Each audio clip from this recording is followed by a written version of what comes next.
welcome you into the Cross Country Mortgage Campus, the undisclosed location, for another edition of the best podcast available. We are recapping the 2023 Mandatory Minicamp, and the gentlemen are done. Summer vacation has begun. Yep. I'm Jason Gibbs, joined by Nathan Zegura, Browns media guru, as I like to call him, and Anthony Poisal, our staff writer here, our senior staff writer for clevelandbrowns.com. And gentlemen, the offseason is officially over. On to the Greenbrier and training camp 2023. But before that, let's put mandatory minicamp to bed. Zegura, I will start with you. One word to describe the Browns 2023 mandatory minicamp. Exciting. I was going to use a different word from the pre-show. But then I thought, the are show we doing behind this the all show? in one take? Yes, because we if are. we are, I can't use that word. So yeah, we want excited. Baco to not have to work like 20 hours putting this together. Why exciting? This is a glorified passing camp is what it is. And when you go through and, you asked me prior to minicamp, what are the top 5, things you want to see or questions that remain? And number 1 is Deshaun Watson. That's really what the season is about, right? If Deshaun Watson, we know how good this roster is on both sides of the ball. So if Deshaun Watson can go back to or even be better than the guy in 2020 who led the league in passing, we are going to be formidable. We're a team that absolutely can win the AFC North. We're a team that absolutely can win the AFC, and we're a team that absolutely can win the Super Bowl. So I think a lot hinges on that. And while, again, this is 7-on-7, the ball's not supposed to hit the ground much. It didn't. And he was throwing the ball with such confidence, such precision. Every player that I talked to was grinning from ear to ear, even on the defense, because they're like, we're not going to have to deal with him when it matters. The first day of minicamp, that red zone period where he threw 9 touchdowns on 10 passes, was the best that we've seen here. Again, I understand people go, oh, it's a low bar. Okay, fine. That was elite. Alex Van Pelt has coached Aaron Rodgers. He thought that was elite and a lot of fun. Chad O'Shea's been around Tom Brady. He thought that was elite and a lot of fun. So we have people who have been around the quarterbacks that we've always aspired to have. And now I think we have a guy who has that kind of ability, and he showed it at this minicamp. Poisal, one word. Yeah, I will also use a synonym to Nathan's word, and that's encouraging. And it's for the same reasons. We saw Deshaun connect with just about every single receiver who's going to be at the top of that depth chart. That red zone 7-on-7 period that you were talking about, easily the best that we've seen him play out here, and the best that we've seen on these practice fields in a long time. And that is what you wanted to see. And yes, there were no pads, there were no contact. It is still June.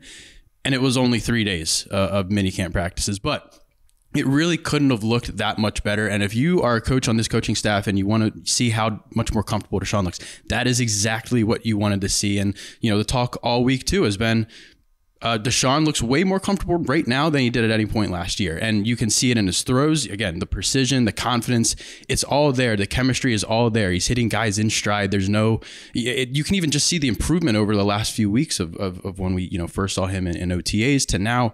Looks so much better. So I think it's just super encouraging to see that the one main element of minicamp, which, as you said, is the pass game, looked about as good as you really could have asked this week. If we're supposed to be elite, that's what it's supposed to look like. That's what 7-on-7s are supposed to look like. And they did. And so I think that was, as I said, exciting. And you could go even into Elijah Moore, the chemistry he's already built with Elijah Moore. DPJ looks great. Amari, we've only seen him sparingly, but has looked like Amari when he's been out there. And now think about Chubb and the Chief, and Jordan Akins is coming in making plays. Cedric Tillman looks good. Marquise Goodwin looks good. I mean, we're all of a sudden talking about a team that has a bevy of offensive weapons. And as Marquise Goodwin said to me after the Wednesday practice, he goes, there is no ceiling for this offense. And let's not forget, he was playing with Tyler Lockett and DK Metcalf last year in what was a very explosive Seattle offense. So it just, you have to score to win. And people are saying, well, what about the defense? What about... Our defense has a great back end. The rules are slanted towards the offense, so you want to see them. And I thought as the week went on, they had some moments as well. And absolutely. I was going to say the same thing. The defense thing. came to play on Wednesday. They had very good coverage. Yeah. That's why this was so special, because some of these throws were just absurdly good in windows where you didn't think that he could throw them. And then when we get the pads on and we get this D line going, that's the strength of this team. You can see it. We are a much different walk off the bus team. And AP, Gibbe, I'm sure you both agree with this. I really think, and Andrew Berry spent time in Philadelphia, those joint practices last year, when they walked into our facility and everybody was like, what? I think they were like, we need to get bigger. We need to get more physical. And we've done that in a major way. Absolutely. I would, my one word, fun. It was fun to see. There's so many weapons. There's so many guys that can make plays. I don't know, 10, 12 wide receivers going to be competing in that wide receiver room for spots on the roster. The tight end room is deep. I mean, we forget about Harrison Bryant. Don't forget about Harrison Bryant because he made some plays this week. At the running back position with Jerome Ford, weapons. We talk about it on Cleveland Browns Daily. It's an arms race. We have a lot of arms. Yeah. And most importantly, the arm throwing the football looked pretty good. Offensively, we talked a lot about, this camp this week and what we learned from them. Is the deepest position offensively at the wide receiver room? Poisal, I'll start with you. Yeah, unquestionably, because you just go down the roster right now, you go down the wide receiver room right now, and you can safely, I think, assign the first 5 spots on the depth chart. And that's not something that every team can do right now. And I know that's not something that this team really has been able to do over the last several seasons. When you have a depth chart that's rounded out right now in those top 5 by, I think, Cedric Tillman, who looked great this week, you're in a pretty good spot. And you add in, the fact that Marquise Goodwin, age 32, is making deep ball plays and looks as explosive as probably he ever has in his career. And he's going to be your 3rd, 4th receiver on the depth chart probably. That's a great sign. And Donovan Peoples-Jones, who I don't even think we've talked about him yet. He had a big day on Wednesday. Yeah, he looked phenomenal. I think he was the receiver who, and this is what he's done his whole career, but he might not always have the most separation, but if Deshaun is able to put that ball where it needs to go, he's going to come down with it. And he showed that again, I think, when Deshaun was clicking on all cylinders on that first day of practice on Wednesday. Would you agree? I mean, I would, which is crazy. In 11 years, we've been begging to have a real wide receiver depth chart, and now we have an abundance of that, and perhaps more additions could be on the horizon. I don't think they're necessary at this point, but as you said, it's an arms race. But you got Amari as your 1, you've got DPJ and Elijah Moore as your 2, 3, Goodwin is your 4, Tillman is your 5, David Bell, who you drafted last year in the 3rd round, it's actually looked good out here, and it seems to be playing faster, probably at the 6th spot. Then Jalen Darden has made plays. Dalen Baldwin has made plays every single day and getting reps with the 1. Yeah, Jalen Darden, I think, is one guy who flashed this week. Jalen Darden, in my mind right now, I think getting Marquise Goodwin is the best thing that ever happened to him because he's working with him on his releases. He is fast. And I think that if you're thinking long term, can Jalen Darden in 2024 be Marquise Goodwin for your offense in 2023? I think there's a high likelihood. Now he's going to have to probably end up practice squad and then stay here. He may get plucked. You never know. But I think that he has shown things. They love Mike Harley in the way that he runs his routes and always is where he's supposed to be. We haven't mentioned Jakeem Grant, who, by the way, yes, was an all-pro and very productive return, but was very effective as a wide receiver in both Miami and Chicago. Anthony Schwartz is still here, and obviously he has that speed. So it's an outrageously deep group. I think that, the tight end room is deep. I think our offensive line room is deep. I think our quarterback room is deep, certainly on the offensive side of the ball. Running back, we'll get to this, I'm sure, later. If there is a question, maybe that's where it is. But we have never had a group of receivers like this, nor have we ever had a quarterback to get them the ball. And that's why exciting, fun, encouraging. That's why what this passing camp has been is pretty darn good. All right, defensively, deepest position. The defensive end room for me. And I think we've got great depth at safety. I think we have great depth at the cornerback position. Linebackers, we have a ton of guys. And with the way Jordan Kunashik's played, I think that you can feel like there's good depth there. But it's got to be the end position because think about it. You got Myles Garrett and Za'Darius Smith. You now have 2 of the 5 guys in the league that have had double-digit sacks in 3 of the last 4 seasons. You've got Obo Okoronkwo, who you brought in here, and you would have been fine if he was your number 2. Now he's going to get a ton of one-on-ones when you go into those formations with 3, and I think we're going to see 4, maybe even 5 defensive ends at a time. That's crazy, by the way. It is crazy. Alex Wright has played very well, and they think his jump from year 1 to year 2 is massive. You'll see him a lot on the inside. You draft Isaiah McGuire, who is very productive in the SEC, and then don't forget about Isaiah Thomas, who was incredibly productive as a rookie when given opportunities. Had that big sack of Joe Burrow on Monday Night Football, recovered a fumble against the Baltimore Ravens. So I like what I've seen from him. So I think that's a deep group. And I think for the first time since we've been here, you could see 6 defensive ends on the final 53. And I think you will see 5 defensive ends active on game days. Yeah.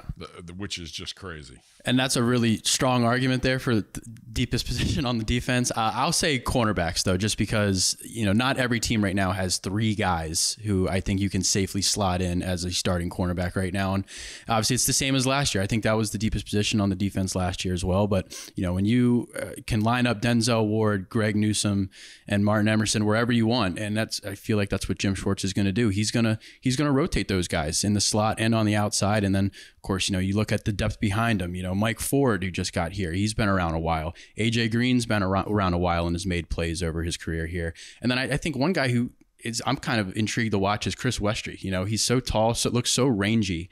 He's also relatively new in this league. I think this is year 3 for him, and somebody who I think could really compete for a depth spot on the depth chart there. Tyvis Powell from the radio network was out here the other day and knows Westry and said it's a great pickup. Like, he just needs a little bit of work, a total development guy, but he goes, he's got all the tools that can be effective in this defense. Well, if he can become what Pierre Desir was for us, and then Pierre Desir made a lot of money with Indianapolis Colts and then the Jets, he's a guy that you'd look at him and typically you'd say, okay, cover 3, man could be tough. We're going to play a lot more man here, but there certainly could be a role, and he's got a unique gift in size. And then you got a couple guys, Thomas Graham as well, and then Cam Mitchell, our draft pick out of Northwestern, who have kind of that inside-outside versatility. So there is definitely some depth there. I would say it's very top-heavy in the sense that our top 3 are probably a top 5, top 3 in the league, and maybe even top 3 in the league. And that's going to carry us. And I think when you marry that with the pass rush, so those are the 2 places you want to be deep at and you want to be talented at. And I think we are. And I think because of that pass rush, those 3 guys are all going to look even better this year. If it's as destructive, if that front is as destructive as they think it's going to be, that means there's only going to be more opportunities for those guys to get more interceptions, which is something that I think they still would have wanted more of last year, right? Well, yeah, MJ and Greg are looking for their first. Exactly. And more pass breakups, obviously. So I think it's a big year for those guys if the defense does what it needs to do. Zegura play of the week. Is there a play that stood out to you? So I would go back. There were 2 of them from the first day, and one was Donovan Peoples-Jones was in the slot to the left and ran a little jerk route, working one-on-one with Denzel. Fake to the out, brought it back to the inside. It was a rocket from Deshaun, and he flashed his hands at the last possible second, getting both feet in. That was good. And then there was one where Elijah Moore was lined up on the outside and ran a C route, and there was good coverage. Mike Ford was in great position, and Deshaun just put it above his head, and Elijah went up and got it. And I thought that was just absurd balls, absurd catches. I mean, there's literally so many plays you could have picked out on that first day. Tillman had a bunch. Yeah. Marquise Goodwin had a couple. I mean, so many plays. I think the thing that I would say is I'm also going to go multiple plays here if that's okay. But just every pass that Deshaun completed to Amari Cooper on that first day. I didn't know if Amari was going to be out there after the offseason right over Delpit's hand. I mean, you could pick any of them. I didn't know if he was going to be out there because of the core muscle surgery. It wouldn't have surprised me if they were just take it easy. But he went out there and he balled out, and that's what you really want to see out of Deshaun and Cooper this year, because those guys, kind of up and down. I think when Watson was finally playing at games against last year, but it just looked so good, and the fact that was how it looked in their first full practice together after Amari had the surgery, I think again was really encouraging. So I would take any of those plays, and you can throw that as your play of the week. I want to add one more. There was a play where Deshaun did a play fake and then booted out to his left, flipped his hips, and just flicked the ball about 45 yards to Elijah Moore, who was running a post from the left. So basically all the way back to the right sideline. That was perfect. And it was like, okay, all right. Yeah, Gerard when he threw that one, Gerard was like, yeah, that was like Brady. That was. Whew. And one more play where I was like, wow. We talked again about Jalen Darden. Well, he caught the deepest ball that I think Watson threw on that first day. I want to say it was probably a 40, 50-yard pass. And, it didn't even really look like that far of a deep ball because of how low, Watson threw it. It had just so much zip on it, but it was perfectly placed. Darden was wide open. Just looked like such an easy play. And the fact that he's making it with a guy who's, not in that top 5, not in that top 6, if you were to put a depth chart together right now, still just super encouraging. Yeah. Well, and the other thing I would say, and I know we've gone offensive heavy, we talked about the secondary a little bit, and defensive line, obviously eye test, great. That safety room really, really showed some flashes on certain plays, especially on Wednesday. Thornhill, McLeod, Delpit. There's some really good bodies and good leaders coming out of that room that I think are going to be the leaders on this defense. Yeah, even when you talk to guys, I was talking with Marquise Goodwin, and I was talking about how he and Thornhill were John a little bit, and he's like, yeah, well, he's got rings, and so you respect that. And I think that he's brought a respect, obviously, to the back end of this defense from what he's doing. Grant had a breakout season last year. I think if we had been better, a lot more people would be talking about Grant Delpit. Over 100 tackles, the 4 interceptions to lead the team. He is playing fast and smart. And then you have Rodney McLeod, who's actually like a coach in that room, who is very much a capable starter. And we're going to see the versatility where we're going to be able to play those 3 safeties and utilize them in different ways. So, yeah, I think that back end of the defense is going to be very good. And to your point earlier, when you get out there with the real pass rush and they know that the ball's got to be coming out, we're going to get a lot more chances to gamble, a lot more chances to get interceptions and be, tight to your man, know the ball's coming and have a chance to make those plays. And I think, going back to Thornhill, the thing that I really noticed about him this week is just how loud he is. He's does such a good job, it seems, of communicating in the back part of the defense, which we know is something that they kind of needed to, step up this year. So, but not even that, he's also a great trash talker. I won't say anything that he's been saying on the field, but he's definitely one of the more vocal players when it comes to talking to guys on the other team. And I think that's something that the defense really wants to kind of bring out this year. They want to be a mean, feisty group. And I think Thornhill fits that type of culture perfectly, in addition to all the plays that he's made over his career and that he will, hopefully continue to make here in Cleveland. All right, you can only give me one most exciting new addition, either on offense or defense this week.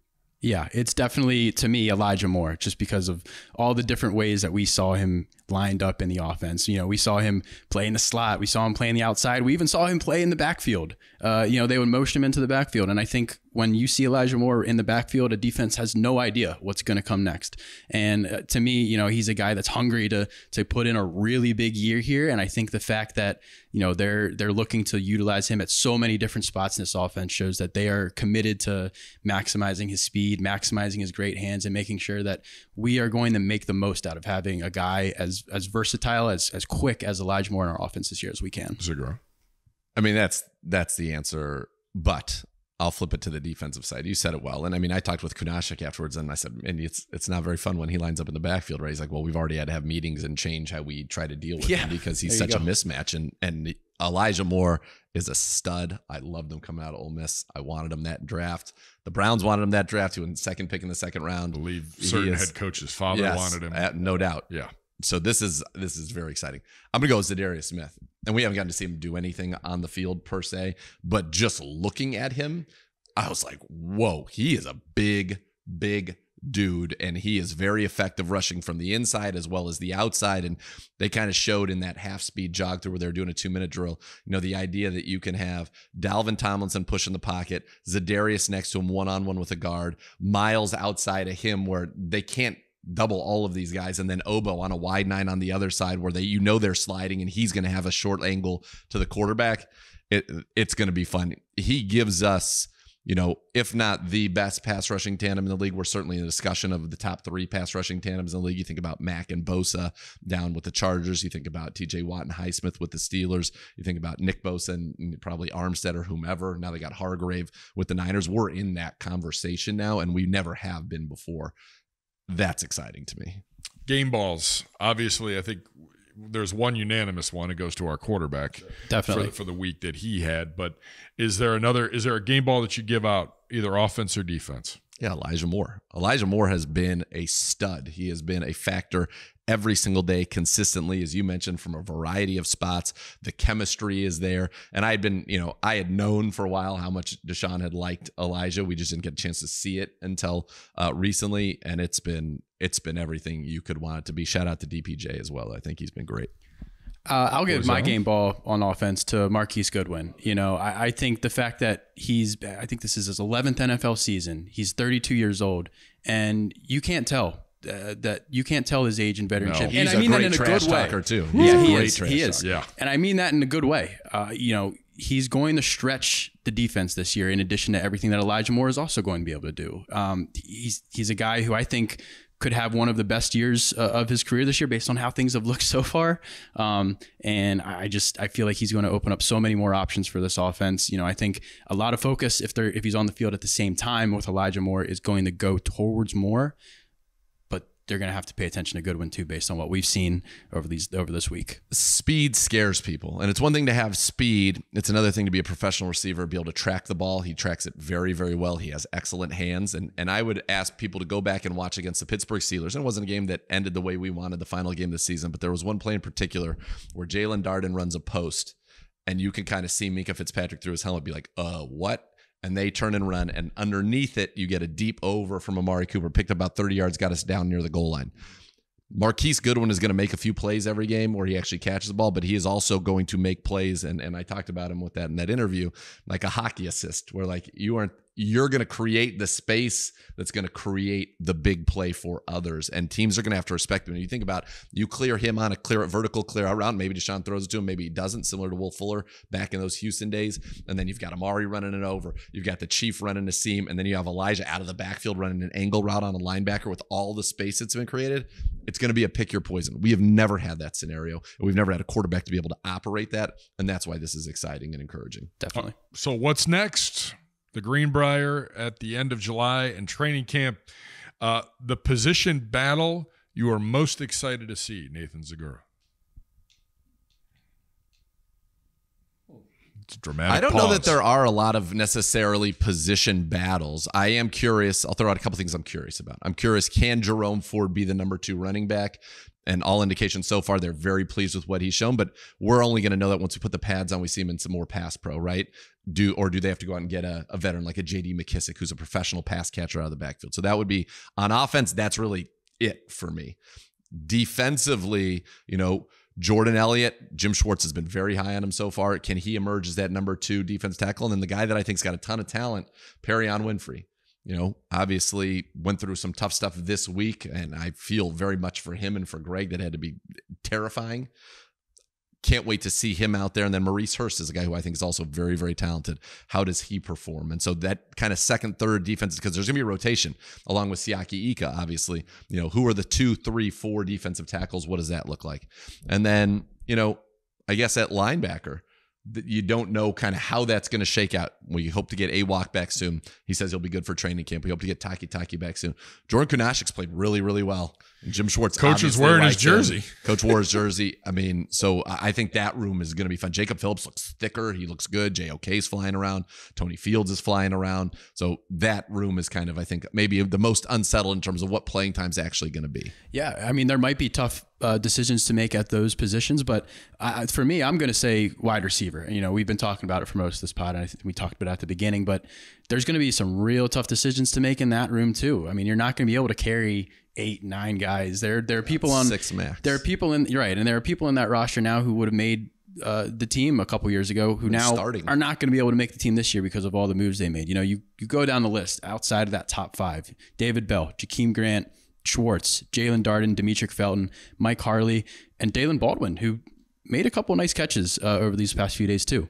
There's so much talent in that room, and it really is going to come down to which of those guys stands out the most in training camp. We're going to see a lot of reps out of all those guys, I think, and I'm really curious to see how many. You say 6 receivers, but would they even consider taking 7 if it's really just that loaded of a room? Do you need a kick punter? You're going to have 3 quarterbacks. Yeah. So it's going to be, you won't have a fullback. So that's a spot maybe that is more open. It's going to be interesting to see, because we talked about the defensive ends. You're going to carry more defensive ends than you have before. You're going to carry more, right, on the back end, or the normal amount. You're going to need those linebackers to play special teams. Like Adams was brought here to play. He's going to make, like Bubba loves him. He's going to make the team. Kunashik, it feels like, is going to make the team. So how does that linebacking room shake out? Where can you trim a little bit is going to be ultimately the question. And, we'll probably only keep 3 tight ends would be my guess. So maybe there's a spot there. That's going to be interesting. Then I'd add even the quarterback, just watching behind Deshaun, because Dobbs is playing well. DTR, I think there's something about that kid. And I think that he's going to be the 3, and I think he's obviously the future too, but when is the future? Right. And that's what I like, the fact we get 4 preseason games, because watching him and Tillman, high school teammates, is going to be a lot of fun. The fourth quarters are going to be fun. Even the first game. The third quarter. Hall of Fame game for us is, I think, actually going to be pretty fun. Yeah, I agree. Zegura, thank you. Appreciate it. Pleasure. Poisal. For Nathan Zegura, for Anthony Poisal, I'm Jason Gibbs. Thanks to Anthony Bacco for all of his hard work behind the scenes. Minicamp officially over. You can like and subscribe today to the best podcast available wherever you get your podcast. Check us out on YouTube and all of our episodes, youtube.com/Browns. I'm Jason Gibbs. We're back with you next week. Thanks for watching. Thanks for listening to the best podcast available.